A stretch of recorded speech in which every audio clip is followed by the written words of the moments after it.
Graça e paz, abençoados. Voltando aqui na parte 3, a imortalidade da alma. Então, abençoados, como falamos, a alma do homem, nós estamos aqui buscando explicar que a alma do homem é imortal. Ela não é igual o Gasparzinho ensinado em graça, que vira vapor, que se desfaz e a alma daquele que é ímpio deixa de existir. Ora, os nossos irmãos ensinadores em graça são um pouco contraditórios no seu ensino, eu considero contraditório. Sabe por quê? Porque outrora eles dizem que o espírito do homem é perfeito, mas eles não explicam qual espírito é esse, como já falei, se esse espírito eles estão falando de alma ou espírito essência divina. Porque se eles falam que o espírito é perfeito, que eles dizem ser a alma, então eles estão errando, porque a alma do homem não é perfeita. É ela que Deus quer conduzir à perfeição por meio da obediência à palavra. É por essa alma, por essa vida, é que devemos nos esforçar em obedecer a palavra de Deus, disciplinando ela sobre a palavra. Agora, se eles falam que esse espírito é a essência divina, de fato, esse espírito é perfeito. E esse espírito não precisa de disciplina, porque o espírito, na verdade, está pronto. Jesus falou para os discípulos: no espírito não há condenação. Então, a pergunta que nós, do canal Luz da Graça, queremos fazer a esses irmãos ensinadores em graça: qual o espírito que eles falam quando fala que o espírito volta para Deus? Qual o espírito que eles falam que o espírito é perfeito? Se é o espírito dito como espírito, a essência divina, a essência da vida, é claro que é perfeito. E esse não precisa de disciplina. Esse não precisa de disciplina, esse não precisa de obediência à palavra, porque ele é perfeito na sua natureza, porque ele é a essência do próprio Deus. Você está vendo aí os equívocos, os embaraços, as amarelinhas que eles criam nos ensinos em graça? É isso que o irmão Paulo está tentando buscar esclarecer você, que você está sendo lesado no seu entendimento. Porque se eles falam que esse espírito que volta para Deus é essência divina, esse espírito não precisa ser disciplinado. Esse espírito já deveria, já pode estar com Deus a qualquer momento. Porque esse espírito é essência divina e ele existe em toda a natureza, na criação e em toda a natureza, não só no homem. Só que no homem com uma diferença, como o que? Imagem e semelhança de Deus. Agora, se eles colocam, quando eles falam de espírito voltar para Deus, eles falam de alma, a alma não é perfeita. A alma é aquela que tem que ser disciplinada, conduzida mediante a palavra. Como a palavra de Deus diz que a alma que pecar, então demonstra que a alma não é perfeita. Ela tem que ser conduzida à perfeição por meio do Evangelho de Cristo. Então a palavra diz que a alma que pecar, então a alma peca, esta morrerá. Ela vai ter morte espiritual. Morte espiritual significa castigo no fogo do inferno. Então castigo é perecer no fogo do inferno. É perecer, que é associado a morrer, ao sofrimento. Morrer, sofrer. Então, perecer significa morte espiritual, que é o sofrimento da alma no fogo eterno. Agora, abençoados, para mostrar para vocês, existem irmãos aí que são uma bênção, né? Vamos entender mais um pouco da alma. O homem, como disse aqui, ensinei aqui, através do canal Luz da Graça, compartilhei com os irmãos aqui, que o homem é formado de forma tricotonista. O homem é formado de espírito, alma e corpo. espírito, a ordem é, primeiro, espírito, porque viemos do Criador. Então, sem o espírito não haveria vida neste corpo. Então, o homem, primeiro foi ativado o espírito, soprado a essência de Deus. Deus soprou e colocou lá um espírito querubim naquele homem Adão. O espírito que ele enviou para aquele barro, para aquele boneco de barro, foi o espírito de um querubim, né? Sobre a vida do homem Adão. Foi um espírito, foi do querubim, espírito querubim, guardador. Por isso que Deus bota o homem para guardar, lavrar e guardar o Éden. Então, guardador, o nome querubim significa guardador. Então, por isso que Deus soprou esse espírito no homem Adão. Então, soprou um espírito querubim em Adão, e esse espírito, a essência do homem é espírito primeiro, depois do espírito, a partir de ter entrado o espírito naquele corpo de barro, ele teve vida, então passou a ser alma vivente. Então quem dá vida, quem deu vida e quem dá vida ao homem, a parte do pó, carne, é o espírito, a essência da vida. Por isso que a palavra de Deus diz: tira-lhe o espírito. Que espírito que está falando? Da alma? Não. Tira-lhe o espírito, a essência da vida, a essência divina, e o homem morre. Então, se tirar o espírito, não há vida. A alma é apenas a ativação do espírito. Ela não existe sem ativação do espírito. Por isso que a palavra de Deus diz: tira-lhe o espírito, a essência divina, e não existe mais vida naquele corpo. Não existe mais alma ali. A alma é a essência da vida. Ela vem pela essência da vida. Sem essência da vida, sem espírito, não há vida, não há alma vivente. Você está entendendo, abençoado? Canal Luzes da Graça, buscando trazer a palavra do Pai com toda clareza a vocês. Agora, abençoado, vamos entender, para que nós venhamos ter um entendimento perfeito, aos que ensinam aí que Deus vai lançar no inferno e deixar lá, de que de lá não mais vai sair. Este é um ensino errôneo e totalmente equivocado, e eu tenho toda coragem de afirmar: é mentiroso, que Deus vai lançar lá no inferno e não vai sair mais de lá. Não. A alma do homem negligente, do homem ímpio, me perdoe, a alma do homem ímpio vai para o inferno, sim, é sentenciada ao inferno, mas de lá vai sair quando estiver perfeita. Você quer ver isso dentro da palavra? Irmão Paulo, você está falando tanto de Deus, lança no inferno, e daqui a algum tempo, irmão Paulo, você agora vem com a palavra Olã, o tempo de Deus, para poder então as almas saírem de lá perfeita? Que negócio é esse, irmão Paulo? Explica direito. Vou explicar dentro da palavra. Deixa eu achar aqui para você. Vou mostrar aqui para você que o irmão Paulo não está aqui contando abobrinha, não.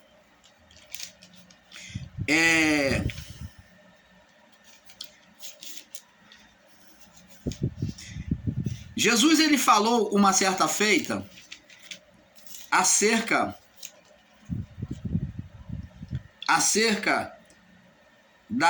das ofertas. Ele diz aqui, eu vou ler aqui para vocês.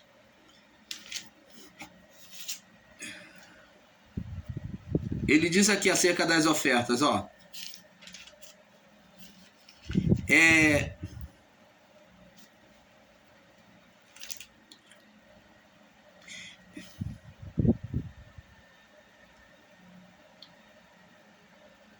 Ele diz aqui, ó, se teu olho, diz aqui, os cuidados, então, ele diz aqui: quando fordes oferecer a sua oferta,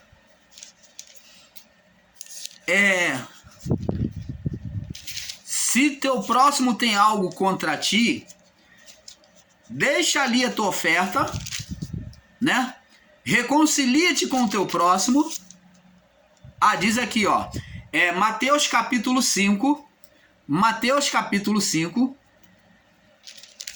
no verso...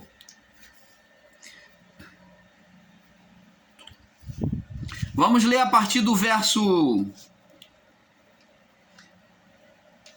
22. Diz assim, Mateus capítulo 5, verso 22. Ele diz assim: eu, porém, vos digo, qualquer que sem motivo se encolerizar, né, tiver raiva contra seu irmão, será réu de juízo.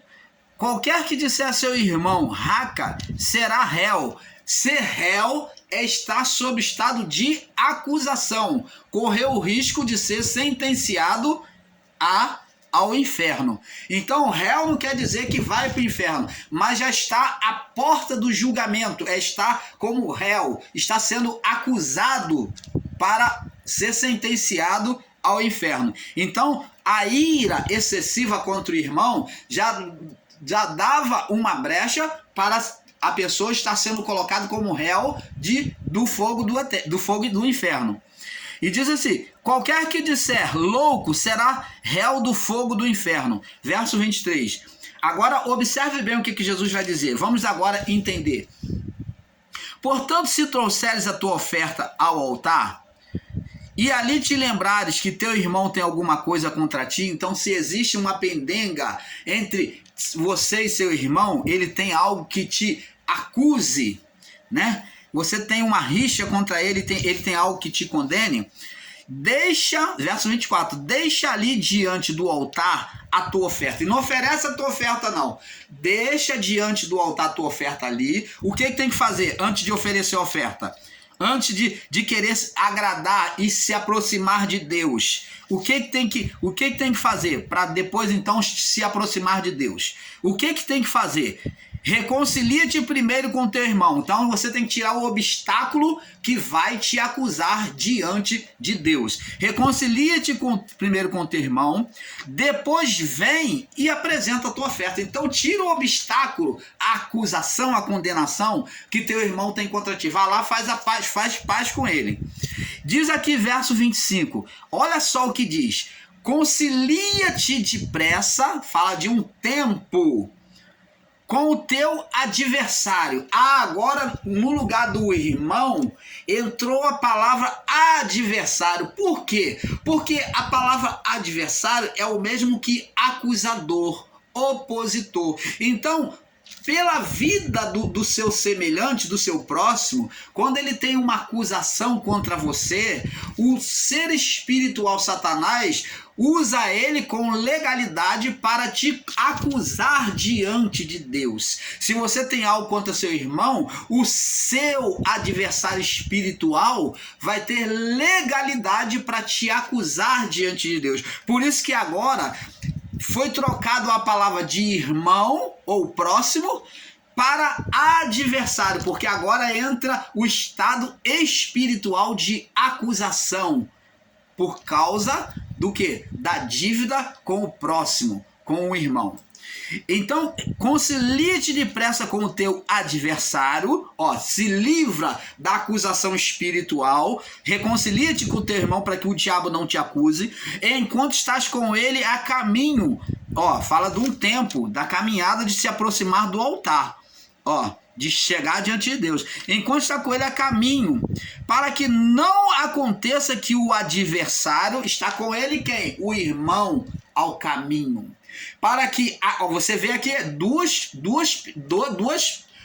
personagens. Agora você vê nitidamente dois personagens. O irmão, concilia-te depressa com o teu adversário, falando de um ser espiritual, para não ser acusado pelo ser espiritual, enquanto estás com ele a caminho.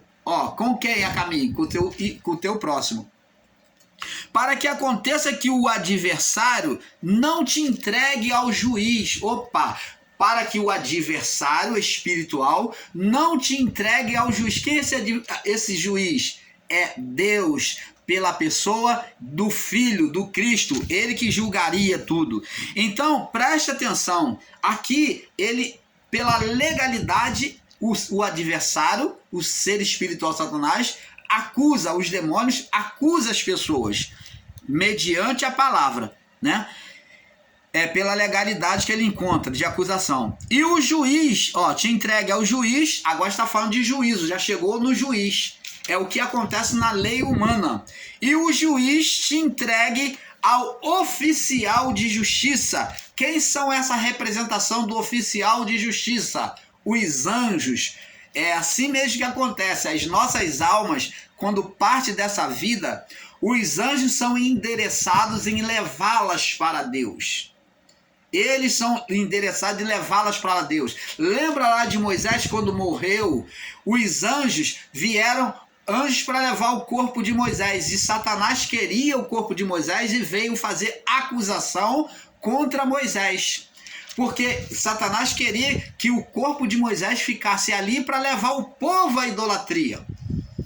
Então, os anjos estavam ali preservando o corpo dos santos, como acusou também Josué. Então, os demônios acusaram Josué, o diabo acusou Josué, e os anjos falaram, o Senhor te repreenda. Então, os anjos já eram endereçados em enviar as almas dos santos a Deus ou ao inferno. Então, os anjos é que fazem essa seleção, ou vai a Deus ou vai para o fogo eterno.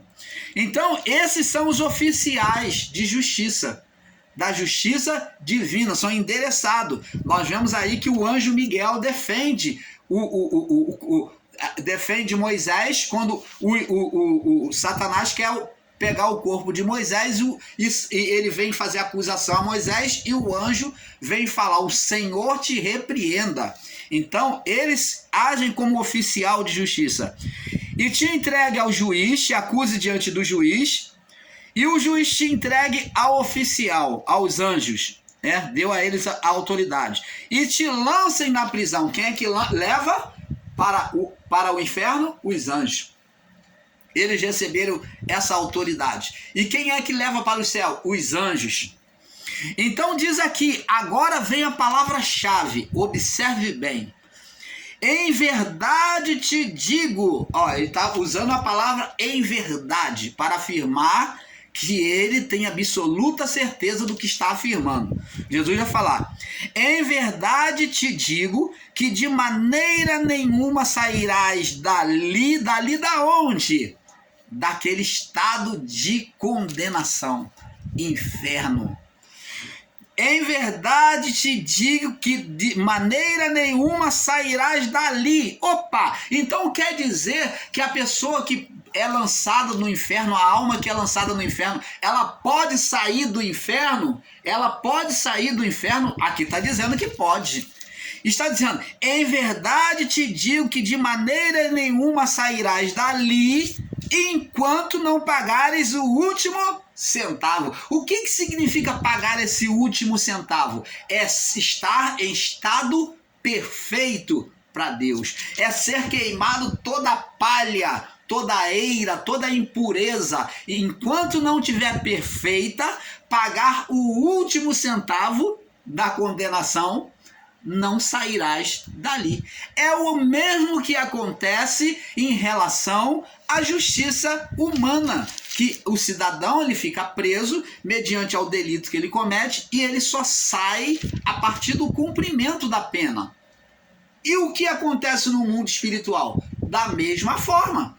Vai para o inferno as almas ímpias e dali não sai, como diz a palavra, Verso 26, Mateus 5, 26. Em verdade te digo de que de maneira nenhuma sairás dali, enquanto, existe um porém, enquanto não pagares o último centavo.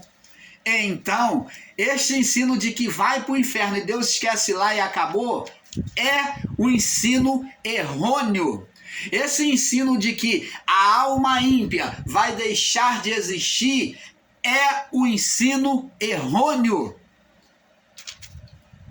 A disciplina existe nesta vida. É tudo figura sobre figura, mandamento sobre mandamento, um pouco aqui, lei sobre lei, mandamento sobre mandamento, com um pouco aqui, um pouco ali, como diz lá no livro de Isaías. Então, amados, tudo é figura. O que as leis humanas que é projetada aqui na Terra, ela existe nos céus. Deus colocou no coração do homem essas leis que já traz no coração do homem, já desde a antiguidade, e os homens aplicaram essas leis só de forma física. Você quer um exemplo? Muitos criticam aí o católico, me perdoe, vou falar aqui, mas defendendo, para fazer você entender, que o católico, ele comemora a Páscoa, que o católico comemora, as pessoas do mundo comemoram o Natal. Mas isso, eles vivem sobre as leis físicas, mas que também leva essas pessoas que vivem sobre as leis físicas, que comemoram Natal, Ano Novo, Dia das Mães, né? E o que tá na leiguice, né? Tá comendo legumes ainda, comemora Natal, comemora a Páscoa, como é que se diz? Eles falam aí a Páscoa, Semana Santa, comemora Natal. E fala de Papai Noel. Então, mas essas figuras todas, que é na visão humana, que são representações físicas do mundo, ela também tem a sua essência religiosa. Ela também apontam, de uma certa forma, para o espiritual. Só que essas pessoas do mundo, que religiosa, que vivem sobre essas coisas, elas vivem sobre as leis físicas. E o que é maduro na fé? Vive agora com a mente amadurecida sobre as leis espiritual. A única diferença é que elas estão comendo legume ainda e nós agora estamos comendo carne. É isso que Paulo quis dizer. Mas de qualquer forma, elas fazem lembrança dos feitos de Deus. Elas comemoram também da mesma forma os fatos bíblicos, amado. Elas são disciplinadas, de uma certa forma, a lembrar das coisas divinas, das figuras celestiais. Mas existem irmãos aí em graça que são radicais e querem sair rasgando e destruindo os ensinos do sistema religioso. Oh, abençoado! Paulo falou: o que come carne não critique o que come legumes. Se o meu irmão lá no sistema religioso, ele crê ainda sobre a materialização da fé, se ele crê ainda na Sexta-feira Santa, na Páscoa, se comemora, se a pessoa arma a árvore de Natal, isso tudo são coisas que ela ainda está vivendo sobre uma lei física, apontado na Bíblia, mas de qualquer forma tem expressão espiritual, está sobre a revelação espiritual, sobre a sombra espiritual. Todas essas comemorações faz sombra. Só que nós que somos espirituais vivemos sobre as leis espirituais, sobre as sombras espirituais. Mas esses que são carnais vivem sobre as sombras, as leis físicas, comemorando Natal, Ano Novo, com Papai Noel. Nós já amadurecemos, nós podemos até confraternizar com o familiar, mas não no entendimento de que Papai Noel, de que o coelho bota ovo, de que nada disso. Nós somos amadurecidos. Você está entendendo? Então vamos sair desse radicalismo de querer criticar os outros não entendendo o que estamos falando. Então, abençoados, vimos aqui que Jesus mostrou que a alma que vai para o inferno, ela não vai sair dali enquanto não pagar o último centavo. Diz aqui. Agora eu pergunto a você, você acredita mesmo em um Deus que não perdoa? Um Deus que lança no inferno e não vai jamais tirar a vida de lá? Um Deus que, mediante a impiedade do homem, ele vai extinguir o ímpio? Vai falar: ó, você não vai existir mais, desapareça, pum, da minha frente, some da minha frente, pum, e evapora igual fumaça. Um Deus que pega uma alma que foi rebelde nesta vida ímpia e ele fala, ó, você eu não quero, joga fora como lixo. Oh, abençoado. Se o homem que é mau, ele é tolerante com um filho que é rebelde, ele busca recuperar, quanto mais Deus. Vamos ver esse exemplo aqui, Jesus falando, quando pela boca do seu próprio filho disse que teríamos que perdoar 70 vezes 7. Vamos ver aqui em Mateus capítulo 28. Onde é que um Deus que fala que tem que perdoar 70 vezes 7 vai lançar a pessoa no inferno e não vai tirar de lá? Mateus 28, no verso... É Mateus 28...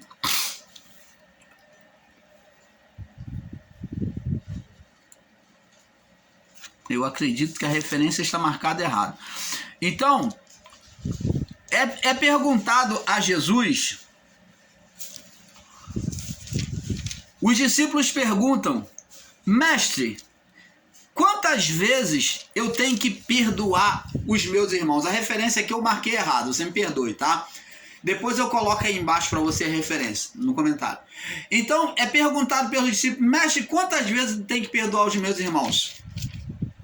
7 vezes, Jesus falou, eu não vos digo 7, mas 70 vezes 7.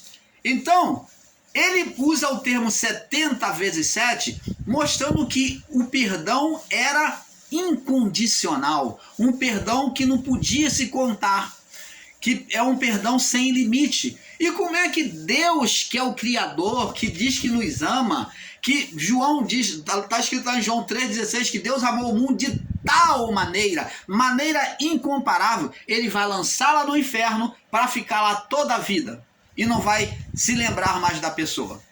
Como é que Deus vai pegar o ímpio e vai fazer o ímpio deixar de existir? Isso é falta de perdão, isso é falta de amor. É um Deus imperfeito que está sendo ensinado aí em graça por alguns. Isaías 49, vamos lá em Isaías 49. Isaías 49, vamos ver aqui, para nós completarmos aqui, Isaías 49, no verso... Isaías 49, no verso 13 ao 16. Diz assim, olha só o que diz aqui. Exultai, ó céus, alegra-te, ó terra. Ó, ele quer que estejamos com alegria, exultado. Deus quer ver o homem sempre up, quer dizer, para cima, sempre up, né? No inglês, para cima, exultado, é alegre, nunca de cabeça baixa. Exultai, ó céus, e alegrai, ó terra, vós, montes, estalai com júbilos, né? Estalai com júbilos, ó, cantai com júbilos, porque o Senhor consolou o seu povo, e dos seus aflitos se compadecerá. Tá vendo? E diz aqui no verso 14, porém Sião diz, já se desamparou, já me desamparou o Senhor. Porém Sião diz, já me desamparou o Senhor. O meu Senhor se esqueceu de mim. Sião está reclamando, né? Que Deus desamparou, esqueceu dele. Agora ele diz aqui no verso 15, pode uma mãe esquecer tanto do seu filho que cria e que não se compadeça dele e do filho do seu ventre? Mas ainda que esta se esqueça dele, contudo eu não me esquecerei de ti. Você está vendo que lindo, que maravilhoso? Deus não esquece ninguém lá no inferno. Deus não faz ninguém evaporar como fumaça, tira da extinção da vida, não. As almas permanecem. Ele diz, todas as almas são minhas. Você está vendo aí, abençoado? Vamos ver também em Mateus capítulo 7. Mateus capítulo 7, no verso 9 ao 11. Diz aqui, ele diz aqui, qual de vós é o homem que pedindo pão o seu filho lhe dará uma pedra? Ele mostra, ele faz uma comparação do amor dele com o amor do homem com o amor dele. É incomparável. Ele mostra que é incomparável. Qual de vós é o homem que, pedindo pão ao seu filho, lhe dará uma pedra? E pedindo peixe, lhe dará uma serpente? Se vós, aí ele compara, se vocês que são maus sabem dar boas coisas aos vossos filhos, quanto mais o vosso Pai, com letra maiúscula, que é o Pai Celestial, que está nos céus, dará bens aos que lhe pedirem. Oh, abençoado! Você está vendo como é que se ensina um Deus que lança a alma no inferno? A alma do homem é eterna, sim. É ela que Deus vem trabalhar. É por ela que Jesus veio resgatar. É a alma, espírito, não precisa de reparo. O espírito sempre foi perfeito. O espírito entrou em estado de condenação por causa da falta de comunhão, porque a alma entrou em condenação. E a comunhão do homem com Deus é pela vida. E como que uma vida em estado de condenação ia ter comunhão com Deus? Então, como a alma estava em estado de condenação, o espírito estava inoperante, isto é, morto. Mas ele sempre foi perfeito, ele sempre esteve lá no homem, só que não tinha condição de comunhão, porque a alma se corrompeu. Ela entrou em estado de morte espiritual, de separação de Deus, que é dito, né? Então, agora vamos ver aqui Lucas capítulo 11 também, confirmando Lucas 11, maravilha do Pai, né? É muito bom, com um pouco aqui, um pouco ali, nós vamos alcançando o verdadeiro entendimento. Não é pegar trechos isolados e fazer um argumento de palavra, como muitos estão fazendo aí, não. Lucas 11, 11 ao 13. Vamos ver o que Jesus diz aqui. Lucas 11, do 11 ao 13. Diz assim: Qual o pai dentre vós que, se o filho lhe pedir pão, lhe dará uma pedra? Ou também, se lhe pedir um peixe, lhe dará uma serpente? Ou também, se lhe pedir um ovo, lhe dará um escorpião? Pois se vós, sendo mal, sabeis dar boas dádivas aos vossos filhos, quanto mais dará o Pai Celestial, o Espírito Santo, quer dizer, que é boas coisas, àqueles que lhe pedirem. Então vamos ver também no Salmo 103. Salmo 103. Acabou não. Acabou não, tem muito mais ainda para vir aqui. Salmo 103. Muito mais coisas ainda para ser revelada a nós. 103. Você que não gosta de ler Bíblia, então pula fora para outro canal. Você que só gosta de se alimentar da palavra do ensinador, do pregador, você não quer conferir na Bíblia, você só gosta de engolir, né? É igual aquele boi que vai lá, ó, tá lambendo com a língua, tem preguiça de pegar a mão e levar na boca, né? Então você não serve não. Para Deus você não serve não. Você não quer ter trabalho, é preguiçoso, preguiçosa, tem que levar a mão na boca.